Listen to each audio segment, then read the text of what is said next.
लंबे बालों वाली जादुई स्कूल स्टूडेंट। नेहा पढ़ने लिखने में बहुत अच्छी थी, लेकिन वो बहुत ही गरीब परिवार की लड़की थी, जिस वजह से कोई भी उसे पसंद नहीं करता था। और उसके साथ सबसे बड़ी दिक्कत ये थी कि वो गंजी थी। वो जितनी भी कोशिश कर ले उसके सर पर बाल ही नहीं आते थे, जिस वजह से स्कूल के सभी बच्चे उसे गंजी गंजी कहकर चिढ़ाया करते थे। एक दिन नेहा जैसे ही क्लास में एंटर होती है तो उसके क्लासमेट ने उसकी गंजी तस्वीर ब्लैक बोर्ड पर बनाई हुई थी और उसे देखते ही सब हंसने लगते हैं। देखो देखो गंजी आ गई। अब हमारी क्लास में दो गंजी हो गई, एक ब्लैक बोर्ड पर और एक क्लास में आ गई। अब तो मैं इस गंजी को बालों में इमेजिन भी नहीं कर सकती, पर अगर बाल आ गए इसके तो? अगर ये गंदी उर्फ गंजी बालों में आ गई तो फिर हम मजाक किसका उड़ाएंगे? ऐसा मत बोल, मैं ऐसे बालों में नहीं देखना चाहता। तुम सब लोग मुझे ऐसे मत बोलो। अब इसमें मेरी क्या गलती? अगर मेरे बाल नहीं है तो मुझे बहुत बुरा लगता है जब तुम लोग मुझे ऐसा बोलते हो। कैसी बात कर रही हो? टीचर कहती है कि बच्चों को हमेशा सच बोलना चाहिए। अब तुम गंजी हो तो हम तुम्हें गंजी बोलते हैं, इसमें तो हमने कुछ भी झूठ नहीं बोला ना। सब लोग ऐसे ही बातें कर रहे थे और नेहा का मजाक बना रहे थे कि तभी वहाँ पर उनकी क्लास टीचर रोशनी आ जाती है और वो नेहा को रोती और बाकी बच्चों को हंसते हुए देख कर कहती है, ये सब क्या है? तुम सब लोगों ने फिर मिलकर नेहा का मजाक उड़ाना शुरू कर दिया। तुम्हें कितनी बार बोला है कि अपनी हरकतें बंद कर दो, वरना मुझे तुम्हारे पेरेंट्स से तुम्हारी शिकायत करनी होगी। सारे बच्चे ये बात सुनकर चुप हो जाते हैं और ऐसे ही नेहा अब अपनी सीट पर जाकर बैठ जाती है और पढ़ाई करने लगती है। कुछ दिन तो बहुत आराम से बच्चे टीचर के डर से नेहा को कुछ नहीं कहते, न ही उसका मजाक उड़ाते हैं। लेकिन कुछ दिनों बाद एक दिन रोशनी टीचर स्कूल में आती है और सब बच्चों से कहती है, बच्चों मेरे स्कूल से ट्रांसफर हो गया और अब से अरुण सर तुम्हें पढ़ाएंगे, तो कल से तुम अरुण सर के साथ अच्छे से बिहेव करना और कोई भी शिकायत का मौका मत देना। और मेरे जाने के बाद कोई भी नेहा को गंजी कहकर नहीं चिढ़ाएगा, समझे तुम सब? सब बच्चे बहुत ज्यादा खुश थे क्योंकि रोशनी का ट्रांसफर हो रहा था और वही एकमात्र ऐसी टीचर थी जो कि नेहा को सपोर्ट किया करती थी। अगले दिन बच्चे फिर से नेहा का मजाक उड़ाने लगते हैं कि तभी अरुण सर क्लास में आते हैं। अरुण सर देखिए ना, ये सब बच्चे मुझे गंजी बोलकर मेरा मजाक उड़ा रहे हैं, आप इन्हें कुछ बोलिए। क्यों कुछ बोली? तुम गंजी हो तो सब गंजी कह रहे हैं, इसमें कुछ भी गलत बात नहीं है। एक तो तुम जैसी गरीब लड़की को स्कॉलरशिप पर स्कूल में पढ़ने की इजाजत मिल रही है, यही बहुत बड़ी बात है। और उसमें तुम चाहती हो कि तुम्हें मान सम्मान भी मिले। चुपचाप जाकर सबके पीछे अपनी सीट पर बैठ जाओ। अरुण टीचर की ये बात सुनकर सारे बच्चे बहुत ज्यादा खुश हो जाते हैं कि अब वो नेहा को जी भरकर चिढ़ा पाएंगे। ऐसे वो उसके स्कूल बैग के ऊपर बहुत सारा पानी गिरा देते हैं और उसके ड्रेस पर भी बहुत सारी मिट्टी गिरा देते हैं और बार बार उसके सर पर टपली मारने लगते हैं। नेहा रोते हुए अपने घर जा रही थी और अपने आप से कहती है, आखिर मैं क्या करूं? माँ को ये सब कुछ नहीं बता सकती। मेरी माँ और पिताजी दोनों जमींदार की मजदूरी करके किसी तरह मुझे पढ़ा रहे हैं। अगर मैंने ये सब कुछ अपने मम्मी और पापा को बताया तो उन्हें कितना बुरा लगेगा। नेहा ये बात किसी को भी नहीं बताती, लेकिन उसके माँ बाप को उसकी खामोशी देखकर उसकी चिंता होने लगती है। क्या बात है मेरी बच्ची, आजकल तो खाना भी ठीक से नहीं खा रही है, बस अपने स्कूल का काम करती रहती है और चुपचाप सो जाती है। क्या हुआ है तुझे? नहीं माँ, कुछ भी नहीं है, मैं बिल्कुल ठीक हूँ। बस आजकल स्कूल में टेस्ट चल रहे हैं, इसलिए मैं अपनी पढ़ाई पर ज्यादा ध्यान दे रही हूँ। मैं अपनी बेटी को अच्छी तरह जानता हूँ, मेरी बेटी हमेशा खुश रहती है। अगर वो इतनी ज्यादा उदास है तो इसका मतलब है जरूर उसे किसी ने कुछ कहा है। नेहा ने फिर भी अपने परिवार को कुछ भी नहीं बताया। ऐसे एक दिन जब वो स्कूल जा रही होती है तभी उसे बरगद का पेड़ मिलता है। उस पेड़ के नीचे एक बच्ची बैठकर रो रही थी। वो उसके पास जाती है और उसे रोते हुए देखकर नेहा उससे पूछती है, क्या बात है, क्या हो गया? तुम रो क्यों रही हो? किसी ने तुम्हें कुछ बोला है क्या? नहीं, मुझे किसी ने कुछ नहीं बोला, लेकिन मैं इतनी परेशान हूँ कि मुझे समझ नहीं आ रहा मैं किसे चुनूं। तुम कैसी बात कर रही हो? तुम्हें किसी को क्यों चुनना है? मुझे पूरी बात अच्छे से बताओ कि कौन सा कारण है जो तुम रोए जा रही हो। दरअसल मैं परीलोक की एक परी थी जो कि कई सालों पहले पृथ्वीलोक पर आकर बस गई थी। मेरे पास कई सारी जादुई शक्तियाँ हैं, लेकिन अब मैं अपने माता पिता को बहुत याद करती हूँ और वापस परीलोक जाना चाहती हूँ। लेकिन परीलोक जाने से पहले मुझे अपनी शक्तियाँ यहाँ किसी को देनी होंगी जिसका मन सच्चा हो।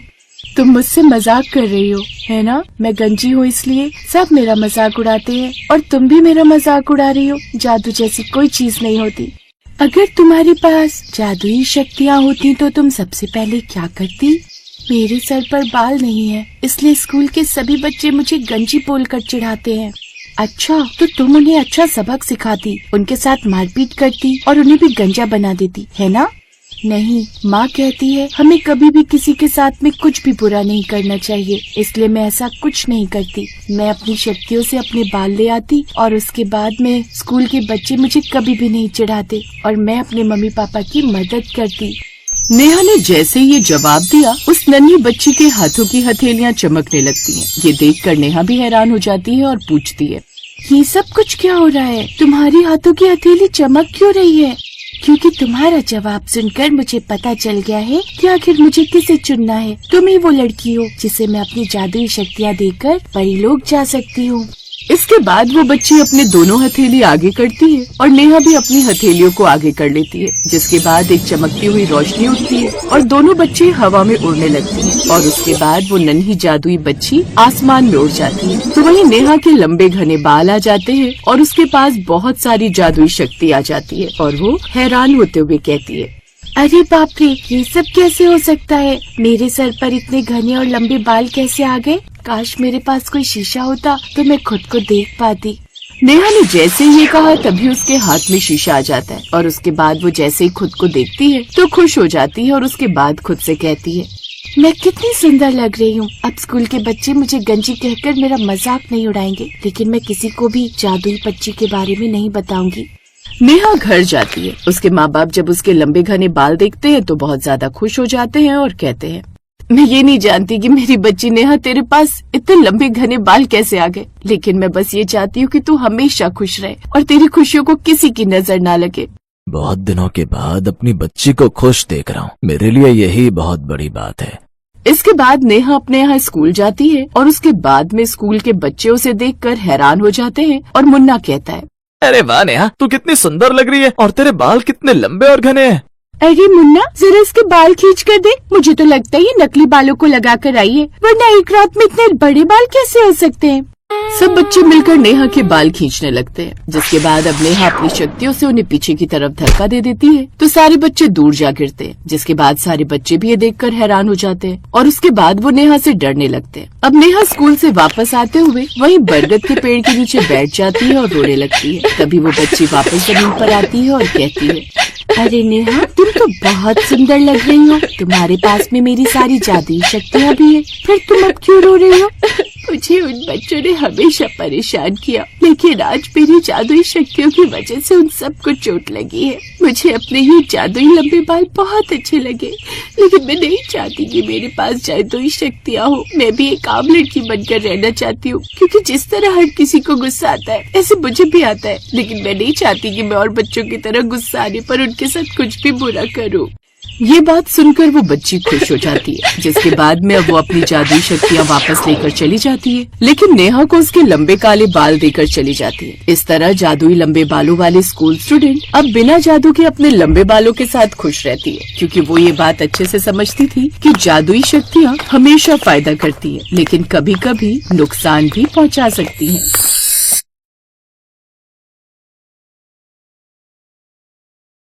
शिक्षा ऐसा धन है जिसे कभी कोई आपसे लूट नहीं सकता, लेकिन हाँ, इसे दान जरूर दिया जा सकता है। ये कहानी है 6 साल के गरीब सुंदर की।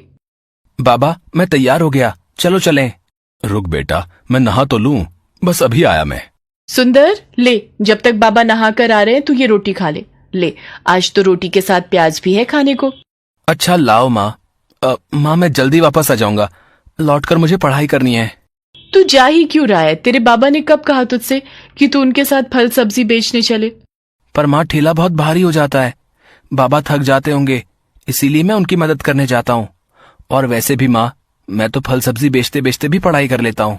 वो कैसे? जब भी कोई बाबा से कुछ खरीदता है तो मैं मन ही मन सारा हिसाब लगा लेता हूँ, वो भी बाबा से पहले। अच्छा, तो चल फिर मैं भी देखता हूँ कि तू हिसाब में कितना पक्का है। मुझे ये बता कि 20 रुपए किलो के हिसाब से 3 पाव आलू और 40 रुपए किलो के हिसाब से 1 पाव भिंडी के कुल कितने रुपए लेगा तू? आसान है बाबा, 25 रुपए है ना? अरे वाह, अच्छा, अगर उसी ग्राहक ने आधा दर्जन केले भी ले लिए तो कितने पैसे लेगा? केले हैं 60 रुपए दर्जन, इसका मतलब 30 और 25 पूरे 55 रुपए लूंगा बाबा, वो भी गिन के। 6 साल की उम्र में सुंदर का दिमाग वाकई बहुत तेज चलता था। किशनदास उसे देखकर मुस्कुराने लगा, जबकि रामकली अभी तक हिसाब ही जोड़ रही थी। किशनदास जानता था कि सुंदर को पढ़ने का बहुत शौक था, लेकिन वो मजबूर था। सारा दिन मेहनत करके भी वो बस खाने लायक पैसे ही कमा पाता था। फिर उसी शाम, बहुत भूख लगी है यार, चलना कुछ खाते हैं। मीटिंग बस 10-15 मिनट में शुरू हो जाएगी, इतनी जल्दी कहाँ जा पाएंगे और क्या खा पाएंगे यार। रोहन और विनोद एक मल्टीनेशनल कंपनी में काम करते थे। वो अमूमन चाय नाश्ते के लिए ऑफिस से बाहर आते थे। उन्हें देखकर किशनदास को बहुत अच्छा लगता था और वो हमेशा यही सोचता था कि काश उसका बेटा सुंदर भी एक दिन उनके जैसा ही बड़ा आदमी बने। उस दिन भी यही हुआ। तभी विनोद ने किशनदास का कंधा हिलाकर उससे कहा, अरे भैया कहाँ खोए हो, केले खिला दो यार, बहुत भूख लगी है। हाँ बाबूजी, ये लीजिए। बाबूजी आपसे कुछ पूछूं? आप बुरा तो नहीं मानेंगे? हाँ पूछो पूछो। बाबूजी मेरा बेटा सुंदर, उसे पढ़ने का बहुत शौक है, पर उसे अच्छे स्कूल में पढ़ाने के पैसे नहीं है मेरे पास। अच्छा तो कुछ मदद चाहिए? नहीं बाबूजी, मुझे पैसे नहीं चाहिए, मुझे तो बस कोई रास्ता दिखा दीजिए जिससे मैं अपने सुंदर को आगे तक पढ़ा सकूं। तुमने राइट टू एजुकेशन का नाम नहीं सुना क्या? क्या है ये? सरकार गरीबों के बच्चों के लिए हर स्कूल में 25% सीटें आरक्षित रखती है, जिसके तहत गरीब बच्चे वहां पढ़ सकते हैं और उनकी फीस सरकार भरती है। विनोद और रोहन की बात सुनकर किशनदास में उम्मीद जगी और फिर किस्मत ने भी सुंदर का साथ दिया। शहर के एक बड़े स्कूल में आरटीआई के तहत सुंदर का एडमिशन हो गया। स्कूल का पहला दिन था और सुंदर बहुत ही खुश था। बाबा मैं कैसा लग रहा हूँ? बिल्कुल राजा बाबू लग रहा है मेरा बेटा। बाबा देखना, अब मैं खूब पढ़ाई करूंगा और एक दिन बहुत बड़ा आदमी बनकर दिखाऊंगा। जिस स्कूल में सुंदर को सीट मिली थी वहां शहर के सबसे अमीर घरों के बच्चे पढ़ते थे। इन्हीं में से एक था विकी, जो नामी सेठ सूरजमल का बेटा था। अमीरी के घमंड में चूर विकी हर वक्त बस अपने पैसों की धौंस दिखाता रहता था और अब सुंदर उसका नया शिकार बनने वाला था। अरे वाह, ये क्लास तो कितनी अच्छी है। हाँ फटीचर देख ले, आंखें फाड़ के देख ले, क्योंकि इससे पहले ना तो तूने कभी ऐसा स्कूल देखा होगा और ना ही ऐसी क्लास। मेरा नाम फटीचर नहीं है, सुंदर है। सुंदर इसका नाम तो देखो सुंदर नहीं, तेरा नाम तो बंदर होना चाहिए। विकी की बात सुनकर सारे बच्चे सुंदर पर हंसने लगे और सुंदर की आंखों से आंसू गिरने लगे। लेकिन सुंदर जानता था कि उसे इन बातों पर नहीं बल्कि सिर्फ पढ़ाई पर ही ध्यान देना है। वो चुपचाप जाकर अपनी सीट पर बैठ गया। फिर कुछ देर बाद, good morning class, today we have 3 new students with us, please welcome them. बेटा अपना नाम बताओ। मास्टरनी जी, मेरा नाम सुंदर है। लो, ये बंदर मिस को मास्टरनी बता रहा है। ये सरकार भी ना अच्छे खासे कॉन्वेंट स्कूल को सरकारी स्कूल बनाकर छोड़ेगी। Vicky, mind your language. Sorry miss. सुंदर, बेटा मुझे मिस या फिर मैम कहो, okay? Okay miss, I will. Very good. तो ऐसा रहा सुंदर के स्कूल का पहला दिन। फिर घर आने के बाद, सुंदर कैसा है तेरा स्कूल? माँ बाबा बस पूछो मत, इतना बड़ा स्कूल, इतना बड़ा मैदान, इतना साफ कि क्या कहूँ, इतने सारे झूले और बहुत अच्छी मास्टरनी, मेरा मतलब है कि मिस। और तूने पढ़ाई की या फिर बस स्कूल ही नहीं हारता रहा? आज पढ़ाई कम हुई माँ, आज शनिवार था ना, तो एक मैडम ने नाचना सिखाया, फिर हम लोग स्कूल के मैदान में खेले भी। सुंदर क्लास में हुई घटना को छुपा गया। किशनदास की आंखों में सुंदर के सुनहरे भविष्य के सपने तैर रहे थे, जिन्हें पूरा करने के लिए सुंदर भी पूरी मेहनत और लगन से पढ़ाई कर रहा था। जबकि बदमाश और घमंडी विक्की स्कूल में हर वक्त उसका मजाक बनाता रहता था, लेकिन सुंदर उससे कभी नहीं लड़ा। ऐसे ही वक्त गुजरता गया और एग्जाम्स आ गए। सुंदर दिन रात बस पढ़ाई में ही जुटा रहा और आखिरकार वो पूरी क्लास में फर्स्ट आया। दूसरी तरफ विक्की को स्कूल के अलावा उसके घर पर उसे अलग से पढ़ाने के लिए ट्यूशन टीचर भी आते थे। इसके बावजूद उसका रिजल्ट बहुत अच्छा नहीं था। स्कूल में हर कोई सुंदर की तारीफ करने लगा। ये देखकर विक्की सुंदर से और भी चिढ़ने लगा, लेकिन उसने मन लगाकर पढ़ाई करने के बारे में कभी नहीं सोचा। ऐसे ही और कई साल गुजर गए। सुंदर और विक्की दोनों ने 10वीं क्लास की परीक्षाएं दी थी और अब उनकी पहली बोर्ड परीक्षा का रिजल्ट आने वाला था। माँ मैं राम के घर जा रहा हूँ, उसके घर में कंप्यूटर और इंटरनेट दोनों हैं, तो वहीं अपना रिजल्ट देख लूंगा। ठीक है बेटा, भगवान करे तेरा रिजल्ट बहुत अच्छा। 10वीं की परीक्षाओं में सुंदर ने न सिर्फ अपनी क्लास में बल्कि पूरे जिले में टॉप किया। सुंदर के लिए हर कोई खुश था सिवाय विक्की के, क्योंकि इस बार भी उसके नंबर बहुत अच्छे नहीं थे। सुंदर को लगातार मिल रही कामयाबी से विक्की के मन में सुंदर के साथ साथ सभी गरीबों को लेकर गुस्सा बढ़ता चला गया। फिर कुछ और साल बीते। विक्की और सुंदर दोनों ही अब यूपीएससी की तैयारी कर रहे थे। दोनों ने लिखित परीक्षा पास कर ली थी और अब बारी थी फाइनल इंटरव्यू की। दोनों का इंटरव्यू एक ही जगह पर था, तो विक्की को देखकर सुंदर ने उससे कहा, ऑल द बेस्ट विकी। ऐसा है बेटा, तू ये सब नाटक मेरे साथ तो कर मत। आज तक तू छोटे मोटे एग्जाम में टॉप करके अपने आप को तोप समझ रहा था ना। अब देख, ये है असली चैलेंज। अब देखते हैं कौन कितने पानी में है। सुंदर ने फिर विक्की को कोई उल्टा जवाब नहीं दिया और इंटरव्यू के लिए अपनी बारी का इंतजार करने लगा। कुछ ही देर में विक्की को इंटरव्यू के लिए बुलाया गया। फिर इंटरव्यू हॉल में, well mister Vicky, tell me, अगर आप यहाँ के डिस्ट्रिक्ट मजिस्ट्रेट बन जाते हैं तो आप सबसे पहले क्या काम करोगे? सर, सबसे पहले तो मैं ये राइट टू एजुकेशन का ड्रामा बंद करूंगा। क्या कहा? ड्रामा? अच्छा, वैसे आप ऐसा क्यों करेंगे? अरे सर, हमारे पेरेंट्स लाखों रुपए खर्च करके जिस स्कूल में हमें पढ़ाते हैं, वहां ये गरीब और चीप सोसाइटी के लोग हमारी बराबरी करने लगते हैं। बिलीव मी, इससे पूरा माहौल खराब हो जाता है। सरकार ने उन लोगों के लिए सरकारी स्कूल खोले तो हैं, तो उन्हें वहीं तक सीमित रहना चाहिए, मुझे ऐसा लगता है। ओके, इसके अलावा मैं एक काम और करूंगा। ये जितने फालतू लोग अपने ठेले लेकर बेवजह रोड को घेरे खड़े रहते हैं, मैं उनका भी इंतजाम करूंगा। असल में रोड पर इन्हीं की वजह से ट्रैफिक जाम होता है। ओके मिस्टर विकी, अब आप जा सकते हैं। Thank you sir. One more thing sir, I want to say. Yes sir, मेरे डैड यहाँ के जाने माने बिजनेसमैन हैं। ये देखिए, ये रहा उनका कार्ड। इसका मैं क्या करूं? क्या कहना चाहते हो? खुलकर कहो। I want to say that I know how to manage man power and deal with that bloody workers, so I think I am the best option for. Okay, you can leave now. Vicky को इस बात का एहसास तक नहीं था कि interview के दौरान उसके हर शब्द से सिर्फ उसका घमंड ही झलक रहा था। अगली बारी सुंदर की थी।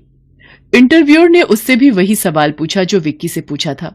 सर, अगर मुझे ये सौभाग्य मिलता है तो मैं सबसे पहले ये कोशिश करूंगा कि राइट टू एजुकेशन के तहत कुछ और सीट्स बढ़ा सकूं। क्यों? इससे क्या होगा? सर, इसी कोटे की वजह से आज एक गरीब का बेटा इस लायक हुआ है कि आपके सामने बैठ सके। मैं बस यही चाहता हूं कि मेरी तरह हर किसी को यह मौका मिलना चाहिए। ओके, और एक बात और बताइए, ये रोड पर ट्रैफिक जाम और ये स्ट्रीट वेंडर्स को कैसे डील करेंगे? सर, मैं कोशिश करूंगा कि सभी वेंडर्स के लिए किसी सरकारी जगह का इंतजाम कर सकूं, जहां वो अपना सामान आराम से बेच सकें।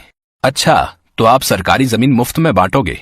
नो सर, पर हाँ, ये कोशिश जरूर करूंगा कि उन लोगों से जितना कम हो सके उतना न्यूनतम किराया लिया जाए, ताकि सरकार के राजस्व में भी बढ़ोतरी हो और गरीबों को धूप और बारिश से बचकर अपनी रोजी रोटी कमाने का पूरा मौका मिले। इसके साथ ही मेरा जिला सुंदर और व्यवस्थित भी रहे। सुंदर और विक्की की सोच का यही अंतर आखिरकार उस कामयाबी की नींव बना जो इस इंटरव्यू के बाद सुंदर को मिली। विक्की एक बार फिर सुंदर से हार गया, लेकिन इस बार कुछ तो था जो बदल गया था। विक्की के पास खुद पर घमंड करने की अब कोई वजह नहीं थी। वो मजबूर होकर अपने पिता का बिजनेस संभालने तो लगा, लेकिन इसके बाद उसमें सुंदर का सामना कर पाने की हिम्मत बाकी नहीं थी।